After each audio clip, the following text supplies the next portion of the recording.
तर आज सकाळ सकाळ पेंग्विन सारखा दिसणार पक्षी हा इकडे काय करतोय हा प्रश्न लय मोठा होता. त्याला म्हणलं तू उडून जाणार तुला गोट्यात पाडीन. तर नमस्कार, संकेत कोटेच्या ब्लॉगमध्ये तुमचं सगळ्यांचं परत एकदा स्वागत आहे. मग काय आपले मित्र आले, त्यांना म्हणलं बघा तुम्हाला हिरो वातावरण दाखवतो. मग काय त्यांनी वातावरण फितावरून बघितलं, त्यांनी लईच भारी हिरो. त्यांना म्हणलं मग गाव कोणाचं आहे. मग काय डायरेक्ट घरी गेलो आणि घरी भेटलं चिरकुट बघत होतो मोबाईल. चिरकुटला म्हणलं अरे तू मोबाईल ठेवून दे तू डोकं दुखन डोळे दुखते. तरी त्याने काय ऐकलं नाही. मग त्याला शेवट एक शब्द टाकला, त्याला म्हणलं तो पप्पाला फोन लावलाय. मग काय त्याने डायरेक्ट मोबाईलचं बटनच बंद केलं. मग मोबाईलचं बटन बंद केल्यावर त्याला डायरेक्ट म्हणलं तो नाव सांगितलं आहे मी आता.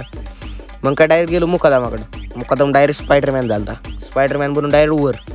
मग काय त्यांना म्हणलं पडतान राव. ती म्हणली काय नाही होत मला. मग काय डायरेक्ट गेलो रानात, पाणी लावलं डायरेक्ट मामा म्हणलं आता गावात मोठं झालंय, गावात कापा चला. मग काय गेलो गावात कापायला.